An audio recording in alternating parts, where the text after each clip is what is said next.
Welcome to Highguard. Well, ladies and gentlemen, it looks like many of you who deemed that Highguard was headed for a Concord-like conclusion, you might have been right. Now, the story of Highguard is just rather notable because this game never gets any of attention or any sort of spotlight without Jeff Keighley. If it launched, I guarantee it probably would have already shut down by now, or maybe they would have never released it, honestly. Jeff Keighley gave it that final spotlight. He truly believed in the game. This has been confirmed by the developers. They approached him. He really wanted to endorse this game. And for the last couple of weeks before it was released, we did see Jeff Keighley, look, 48 hours, I'm going to be accepting your apologies. He had a couple of other tweets, highlighting the fact that people were really enjoying the game from a review session, or a preview event, I mean. But look, Highguard did release, and this right here kind of summarizes the feelings that people have about this game, and it is that it's a mixed reception. It's a war zone of opinion, some people saying that it's really good, a lot of people saying it's really boring, but that mixed reception is just... You need more in a highly competitive industry right now, especially the live service arena. You have to bring something to the table, and Highguard was too samey. It was something that we've seen from this gaming industry, especially with its art design, which, look, the comparisons to games like Paladins, Valorant, Overwatch, they were never going away, and they stuck like butter. And the problem is, a lot of people want to play those games rather than something like Highguard, which is, it's gimmicky. That is what this is. It's the raid mode. They thought they were inventing a whole new genre. But even when you ignore the user angle and the divisive opinions amongst them, you also have critics which weren't too high on this game either. Like, look at this. Review score average, 63 out of 100, only 32% of critics recommending the experience. That's just not, that's not good. And it definitely doesn't give the essence that this is going to start a whole new genre like this Polygon headline gave out, and was being tweeted by people like Jeff Keighley saying, Highguard isn't dead on arrival, and in fact, after 4 hours, I'm convinced it's one of the best new shooters in years. It could be the start of an exhilarating new FPS subgenre. And I'm sure the Wildlight team, they were really hopeful for that. That was their vision, but we need to end this gimmicky one game mode experience. It feels just like everybody saw what happened with the battle royale genre years ago, and they think they can just invent a new genre just by having one game mode. Like, look, it has happened a couple times. The extraction shooter genre is kind of the big thing right now. I don't blame these devs for feeling that way, but I think all of the hallmarks of the concerns that people really had, they were there, and they should have seen that from the get-go. But clearly the executives were like, look, the people are going to make comparisons to Concord, but the gameplay is really going to separate itself. But it didn't enough, and it didn't win people over in the way that I think they had hoped.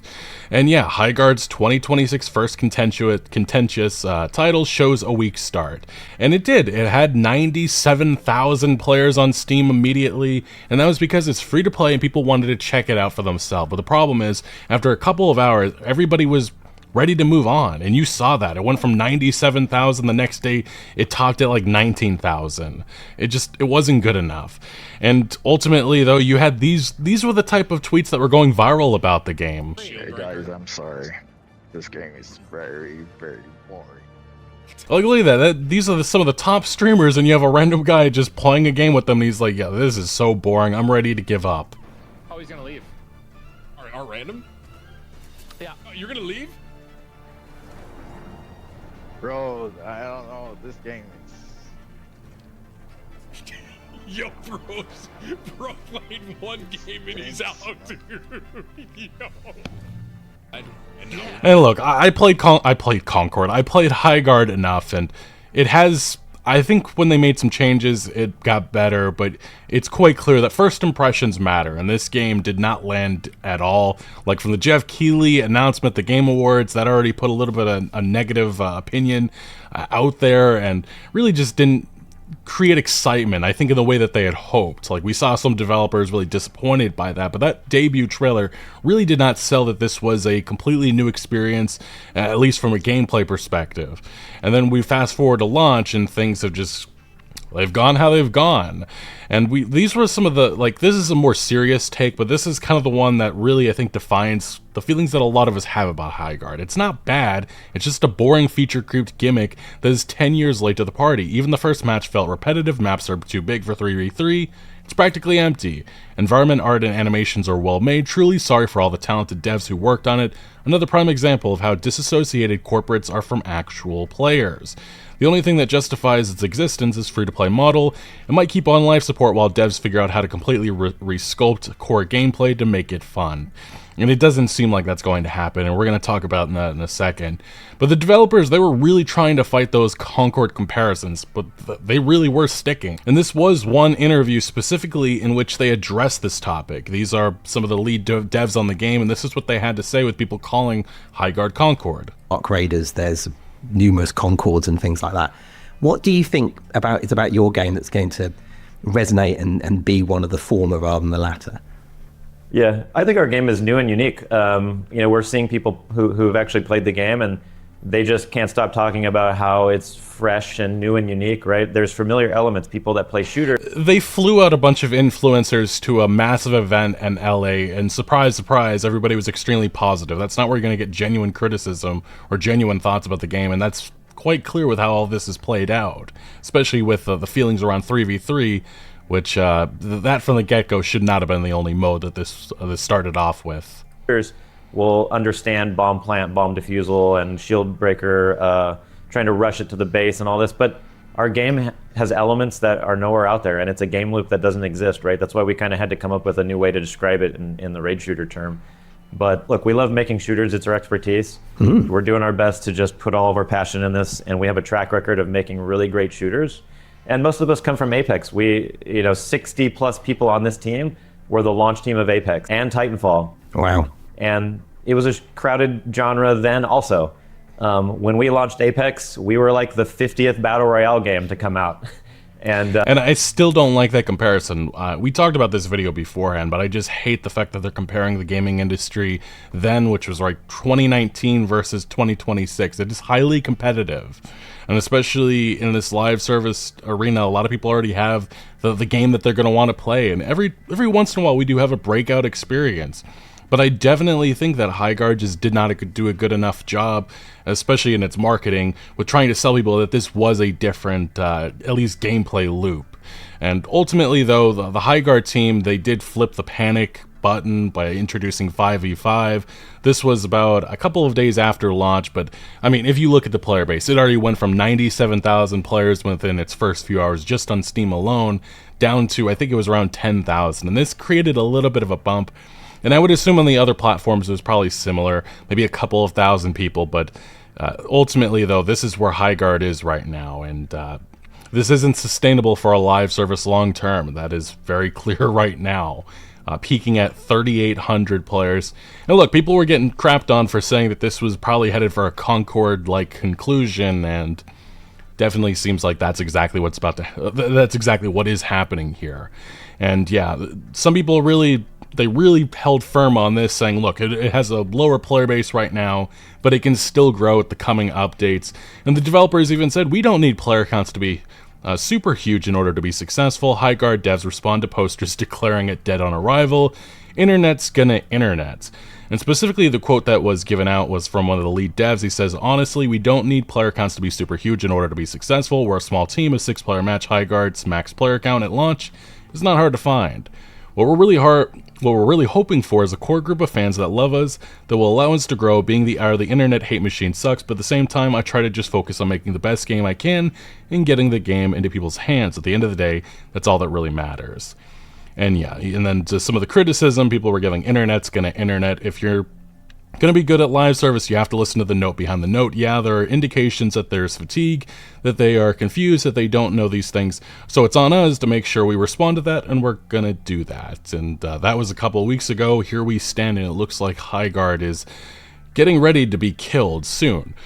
Just the question of when, really, at this point. And if you haven't heard the big news today, this is why I'm like, this almost sounds like an obituary with how I've been talking about Highguard. But yes, a designer claims most of Highguard's dev team have been laid off weeks after launch. Specifically, this is a level designer, Alex Grainer. He took to LinkedIn saying, unfortunately, along with most of the team at Wildlight, I was laid off today. This one really stings as there was a lot of unreleased content I was looking forward to that I and others designed for Highguard. However, I'm excited for my next adventure, and yes, he advertises his experience, his talents for a new studio and a new opportunity. And another games journalist, Andy Robinson, did respond further, saying the LinkedIn claim has now been reposted by multiple other Highguard developers. And furthermore, as of recording, we actually have more Wildlight devs that have spoken out, and they have confirmed that they have been let go. It does look like the entire team, or most of the team, is in fact no longer working on Highguard. This is the concept outsource manager at Wildlight. He posted he's open to work. The previous posting about the team on Highguard being laid off was reposted by the project manager, executive assistant project manager, lead tech artist, audio director, VFX director, and then furthermore, another developer took, saying today he was one of the tech artists, saying I was laid off from Wildlight along with most of the staff. It was the best team I had ever worked with. Like I said, I think that this just really exposes the dangers of working in the live service arena and also bringing something that looks pretty generic to the table. Because I don't care what people say, they can blame it on hate campaigns and whatever they've been saying, because it has been widespread on social media. But this could have been easily avoidable if the executives at the top were actually properly looking at what had transpired the last couple of years. And this doesn't hold true just with Highguard. It's many other live services that have came and gone, and also the ones that are soon to come about. Fair Games from Sony, that looks... Ooh, there was a new Horizon game showed off by Guerrilla Games.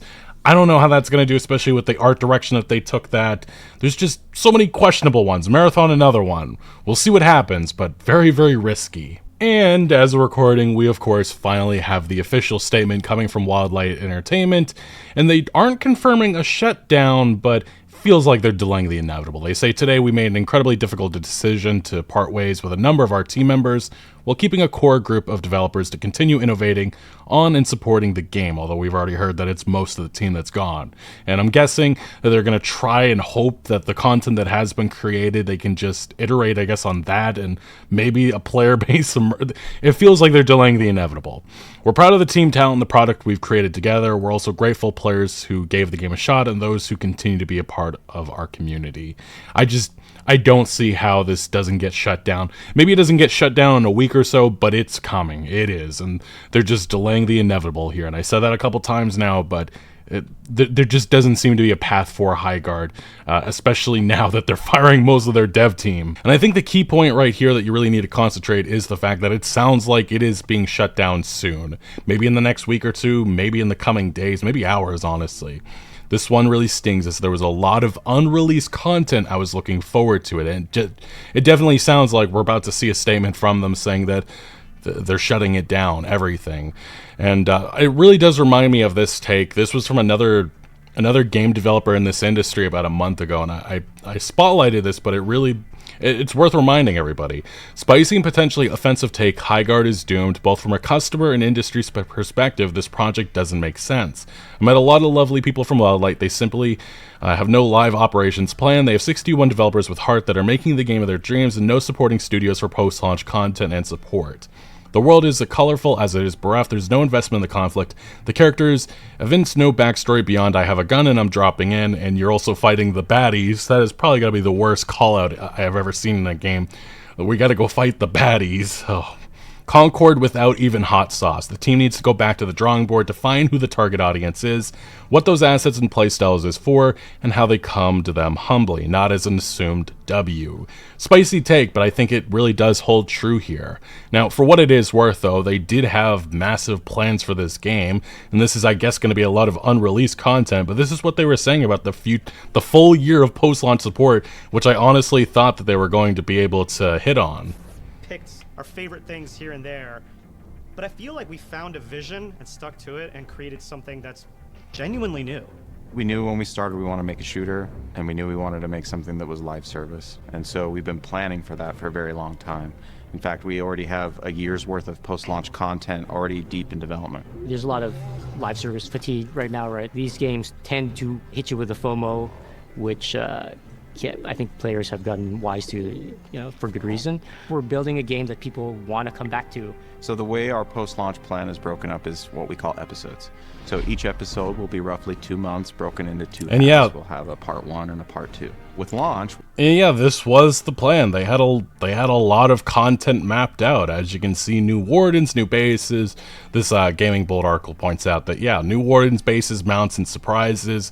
And it's the question of, will we see any of this content release, or is it really going to be like, sorry guys, this didn't work out, we're shutting it all down? And if you look at the player base size right now of about, well, it looks like 2,200 here, I have to imagine if you add up the other platforms, it's probably less than 10,000, maybe even less than 5,000 if we're being honest here. That's a player count that is just not sustainable, especially for a studio of 60 to 100 developers in total. It's not surprising. That's why when we hear a lot of criticism for this and a lot of the mockery, it wasn't necessarily like, oh my god, I can't wait for these devs to just be fired. It wasn't that. I think a lot of us genuinely feel sad for these guys, but we all saw the writing on the wall, and there was massive concern, at least from myself, with them pursuing this, and this is the conclusion that a lot of us expected. And yes, people with those perspectives they were simply getting terms thrown at them, saying like, oh my god, you're just a hater, you're just somebody looking for the downfall. No, we've seen this live service arena is brutal, and this happens time and time again. And look, the gaming industry is highly competitive, more so than it's ever been. And these stories of Highguard is nothing new. Like, Highguard, if it had not had that Jeff Keighley spotlight, it probably would have been shut down maybe even a week beforehand. I just don't think that this game really stood a chance. And while it did have a unique gameplay loop, it wasn't something that really... It didn't inspire a lot of interest, obviously, based on that player count and the fact that the players that did check it out did not even choose to return at all.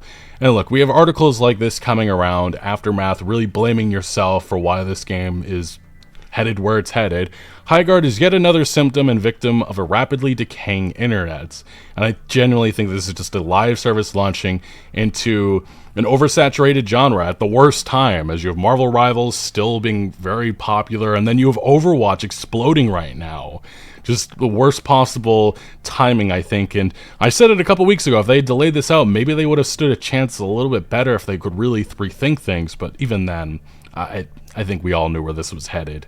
And they say Highguard got hit even harder than it otherwise might have, due to the fact that, at least in games, December constitutes the dead of winter, and they blamed it on, I guess you could say, influencers and YouTubers and people on Twitter, saying that this was the next thing to be cynical about, opportunistic content creators to monkey bar over to. The Highguard mystery unfortunately lent itself perfectly to SlopTubers' regular stream of videos approach. The problem that I have with this is that it's not just a couple of influencers here and there. There's a massive segment of this gaming industry. A lot of us are wise to this. Yes, I think somebody said that earlier on this video that we talked about. We have seen this play out time and time again, and yes, the logical conclusion is that this is going to be like Concord, and it looks very similar with its art style. And then there was the Concord of it all. While comparisons were clumsy, come on, they were clumsy at best. Highguard does not have major published backing. For one, the facts of a situation do not matter in the modern social media landscape, and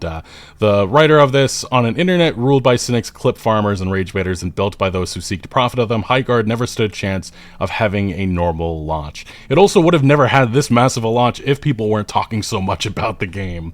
And then they blame it on right-wing SlopTubers have repeatedly harnessed this energy to feed their endless culture wars, claiming that diversity is the reason these games... I've never heard that argument made with this experience, especially. Never. More than that, they want them to fail. They approach the prospect with a sort of knives-out glee. All of it fits the narrative that even with the hundreds of thousands or millions of followers, they are a brave little guy speaking truth to power amid an industry of shill-happy journalists and agenda-pushing developers. That is definitely a take, especially when there was a massive Los Angeles influencer event with tons of people in this industry, influencers, journalists, and such, that all attended and were seemingly super praising the experience. I mean, hell, it wasn't just Polygon, we had a couple of outlets like with these takes, like, oh, it's gonna be the next big thing. Definitely doesn't seem like that, and it definitely sounds like this may not even last a month on the market, which, yes, this definitely feels like it truly is Concord 2.0. But yes, I am sad to see Highguard with where it's headed right now, and maybe the announcement in the coming hours if I didn't edit it in already. But yeah, it does seem like a shutdown is inevitable, as most of the team has been fired. Just very unfortunate, but The live service arena is brutal, and this is yet another example of it. Anyway, what do you make of Highguard? Did you choose to check it out when you did? You know my feelings on it. Let me know your thoughts down in the comment section below. But thank you for watching. Make sure to leave a like if you did enjoy this video, or if you found any informative value. Consider subscribing for more videos like this, and I'll see you later.